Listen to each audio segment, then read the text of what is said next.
We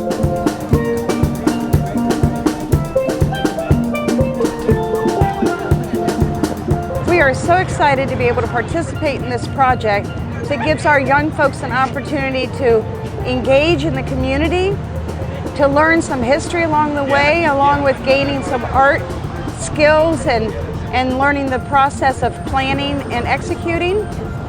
And as president of Franklinton Arts District, I think projects like this are so extremely important to get our young people engaged in the arts and to bring a new, vibrant community.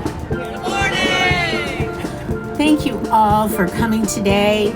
I'm Sherry Palmer with the Keep Columbus Beautiful program, the Beast part of Beauty and the Beast, and this is the Beauty.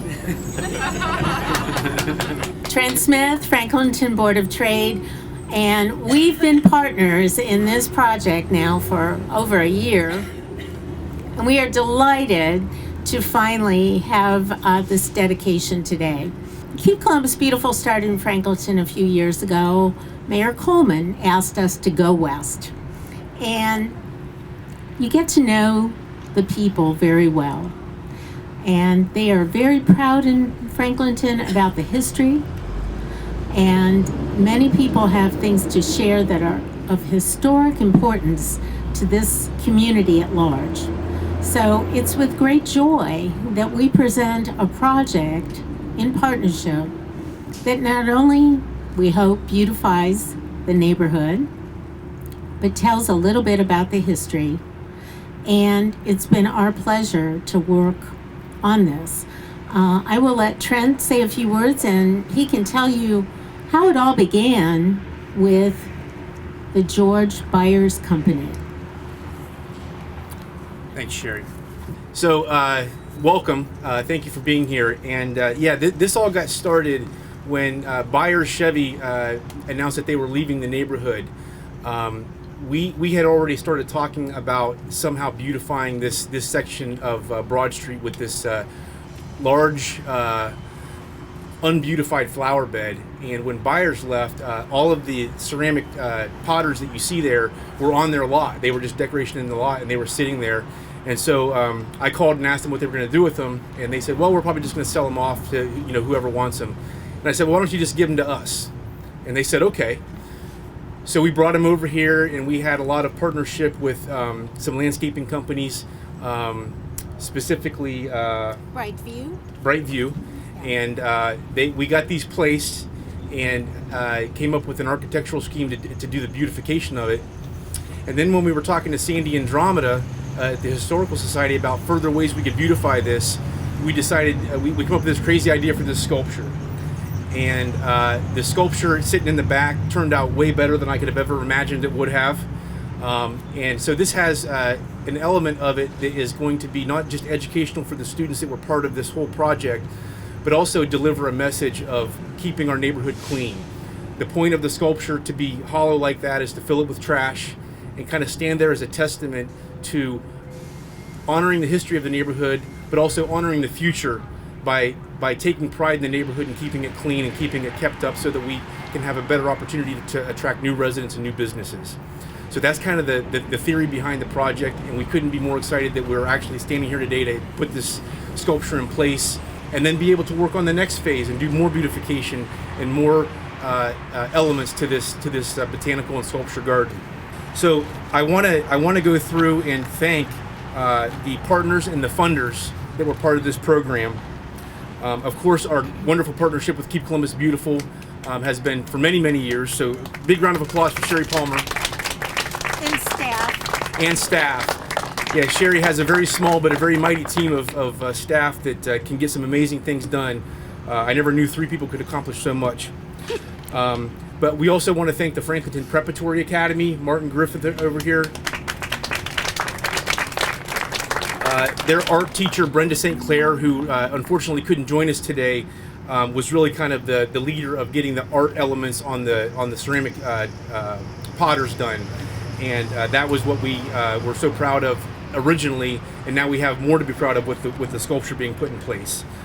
We want to thank the Franklinton Historical Society, who was an incredible partner with us to get the information we needed to be able to do all of this. So a big hand for Sandy and his team. and of course Brightview Landscaping Services that did really the grunt work for us, getting things in place and getting the flowers put there. Do we have a Brightview representative here today? I haven't seen them, but they were supposed to be here. So. Okay. Oh, Brightview, right over there. Okay. There Big he round of is. applause for Brightview. Thank you. Patrick, yes. Patrick. Downey. And then I also want to take a minute to recognize another partner that this would not have been possible without, is WBS Properties, specifically Eddie Friedman, that own this property, own this lot, and were more than willing to partner with us to allow us to do this. And so, so we're very pleased that we had that many partners to make this all come together. And then most importantly, we want to thank our funders, the ones that came together and gave us some grant money to make this all possible. Puffin Foundation West Limited. I know we have Patty Von Niesen right here. The Columbus Foundation Jeffrey Fund. And I don't know if we have a Columbus Foundation representative here today. The George Bellows Grant through the Franklinton Arts District. Gail Gray is sitting right there. The United Way of Central Ohio Neighborhood Partnership Grant is a grant we got to help continue maintenance. And then finally, the Columbus Board of Realtors and their Realtor Care Day project. Last year, they came out with a whole bunch of volunteers and really did a lot of work to get this even prepped to the point where we could do these things to it. So big round of applause for the Columbus Board of Realtors as well. The Franklinton Historical Society and Brenda worked very closely together to do the research on the founding of Franklinton. And I don't want you to miss the opportunity to see the fabulous icons that sit on the front of this particular flower bed, because they tell the true story of the founding of Franklinton. And that's really why we're here today, is about art and Franklinton becoming an arts district, and to look back at where we've come from and how we're revitalizing this area. And the funny part that I have to share is the environmental sculpture by Jim Swain, which you'll hear more about. Why a buffalo? Oh my goodness. We were thinking we wanted to do something about litter, which is, of course, our program's passion. And we thought, oh, a bird or something like that. And then I get a call one day from Trent, very hesitant in his voice. I thought, now what? He said, Sherry, what would you think about a buffalo? Do you think this group could make a buffalo? And I just cracked up laughing because I did not know the history of the buffalo, and I thought Trent had flipped his wig, and all I could see was buffalo roaming on West Broad. Little did I know that they did.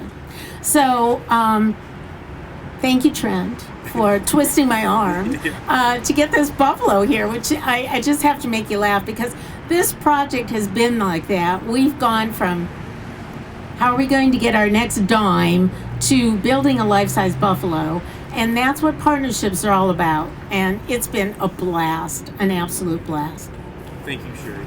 Well, now you can hear about the buffalo from the authentic person himself, Sandy Andromeda. Thanks, Sandy.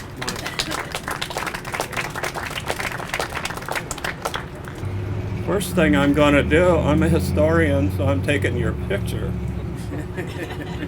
Just for the sake of history. Then we'll talk about the buffalo a little bit. I know it's kind of weird to think about buffalo being here in Franklinton, but it's the real reason you're here today is for this buffalo, the metal one. But the reason we're all here is because of the real buffalo. The real buffalo did live here. Lucas Sullivan, who lived in Washington, Kentucky, lived on the Buffalo Trail. That's now 315 here. He lived on Washington Street in Washington, Kentucky, and he followed that Buffalo Trail and went across the confluence of the two rivers here. He decided to found Franklinton, and he named it Washington Street. So 315 does have a real name from Lucas Sullivan, and it's Washington Street. About I think it was 1754, there was a man named Bouquet crossed Ohio, and he made a diary of what he saw. And in 1754, the wildlife was so abundant, and the native people lived here then, no one else, that he said one person, one hunter, could feed 100 people every day by themselves from the abundant wildlife here. And that included the buffalo. There were just thousands of them. Most of our highways now are paved buffalo trails. This is only one of them. Another thing I found out was that George Washington was the original person who suggested having a national highway, and this is our national highway. He said, there's already a buffalo trail there, why don't we just turn it into a highway? So that was maybe the beginning of this one. So maybe the two buffalo trails crossed here, and Franklinton is a result. Well, every part of the buffalo trail, except for one little teeny bit, is paved now. It's all highways. If you go south, you'll go from one highway to another and eventually end up on Route 68 in Kentucky, where the buffalo went. And last week we went there to see if there was anything left of the buffalo. And there is a place in Kentucky where the buffalo trail still exists. It's very short, maybe a quarter mile, and I walked down that trail and I picked up this rock from the buffalo trail. And I took a picture of the buffalo trail the way that it is now at the very end, and it's over here in the exhibit. If you want to learn about buffalo, there's quite a bit of things there. I suggest you go over and read the stories. You can see Lucas Sullivan founded Franklinton in 1797, and 15 years later he founded Columbus as a suburb of Franklinton. Look what's happened. And here we are today celebrating the buffalo. So I think you understand the story of what's going to happen here. The buffalo was the original founder of Franklinton, and we're celebrating the beginning today with this new buffalo. And I want to thank somebody too. I've been ragging about the buffalo for who knows, ever since I found out that we have a buffalo trail, and I don't know when that was, years ago. But Sherry and Trent, they made this happen. They're turning my little dream into reality. Thank you, Sherry and Trent.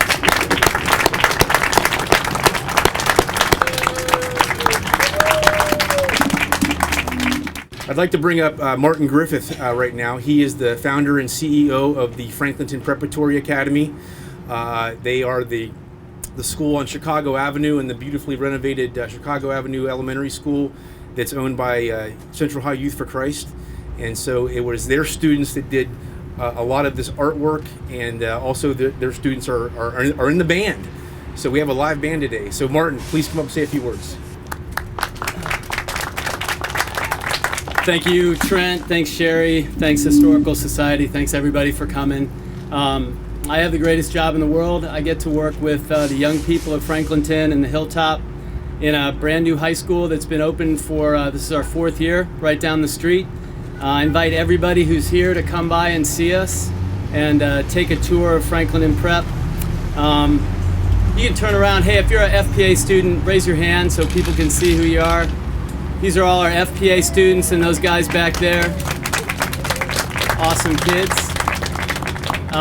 Brenda St. Clair, who all of you know. Brenda has been our art teacher since we opened in 2013. And I've worked with Sherry and Trent on a number of things over the years. And it's really wonderful to get our kids out into the community. And so when Sherry and Trent approached Brenda and me with this idea of helping to research the neighborhood of Franklinton and then depict that research in a historical way that would be a living monument to Franklinton, we were all in, terribly excited about it. So it was just about a year ago that we were carpooling down here, our students, and they designed and then painted the front of those planters. And we were so excited about that opportunity that we used our winter room project, which is a month-long school-based learning all about one project for the entire school. We used what we learned there to develop coloring books that we created and printed and then shared with Avondale Elementary students. So the idea of digging into the history of where we live and where our school is became kind of a passion of ours too, and it wouldn't have happened really if it wasn't for Sherry and Trent and the Historical Society and getting us involved, and we thank you for that. One thing I will say about our kids is our students are sometimes overlooked and they don't get the credit they deserve, and our kids are amazing young people, and I am so proud of them, and every day they do things that exemplify the best in human nature. And as you walk and look at that artwork and listen to them perform and just see how they are as human beings here in Franklinton, I think you'll agree with me that we are truly in the presence of tomorrow's future in our young people, and I'm extremely happy to get to do what I get to do.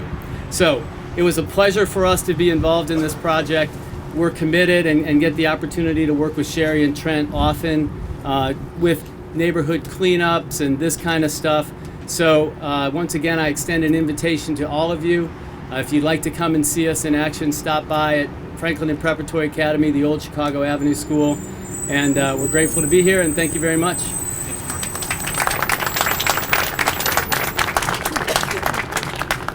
There's a very important person here that I failed to recognize, and he's our representative for the City of Columbus today, and his name is Tim Swager. And we want to thank him very much. He is our new administrator for the Division of Refuse. This is Tim. And we're very happy to be reporting to Tim. And Tim has a great vision. This Division of Refuse, you are going to be seeing more amazing things than just picking up your trash and worrying about recyclables. These are the faces of your community. They're in your communities every week, picking up, watching, looking in the alleys. They know what's going on. Tim's going to work with us, and we're hopeful that we might bring a solution to the litter problem. And that's our biggest goal. And poor Tim has to work with me, so I give him credit for that. Thank you. Well, this poor man came all the way through a hurricane to bring us a buffalo. Talk about a visionary. Our artists they're the true visionaries of the world. They see things from a totally different perspective. And Jim Swain with environmental sculptures, I found him through Keep America Beautiful. And I was absolutely spellbound by the work that he could do and the statement that he was making to the public. And so Jim traveled all the way from South Carolina to bring us this life-size wood bison. I correct myself, it is a bison, not a buffalo. And I am so pleased to have him tell you about his work and particularly this project, which I think we overwhelmed him a little bit. So Jim, please come up and say a few words.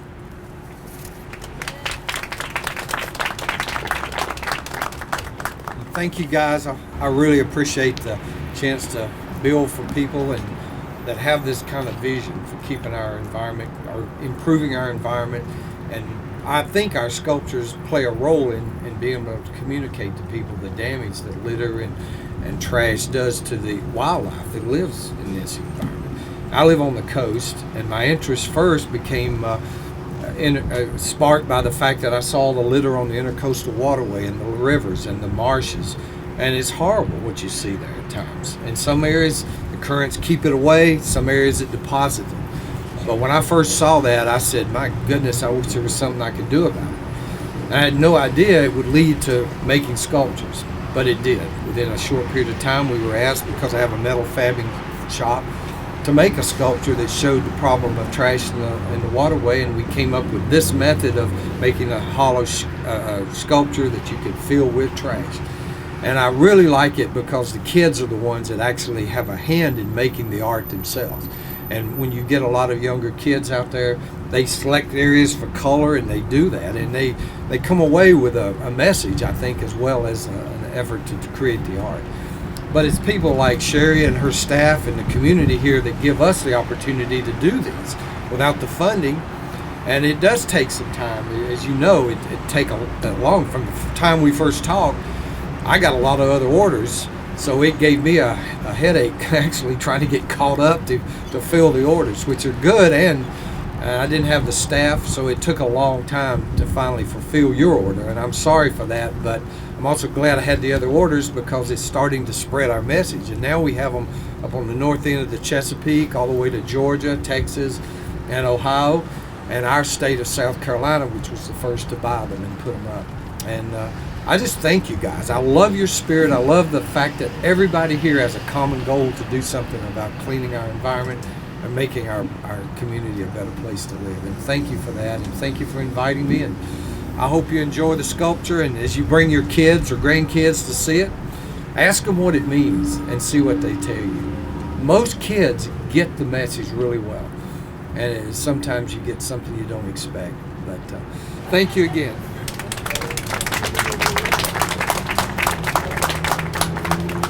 I want to thank Ted's Montana Grill.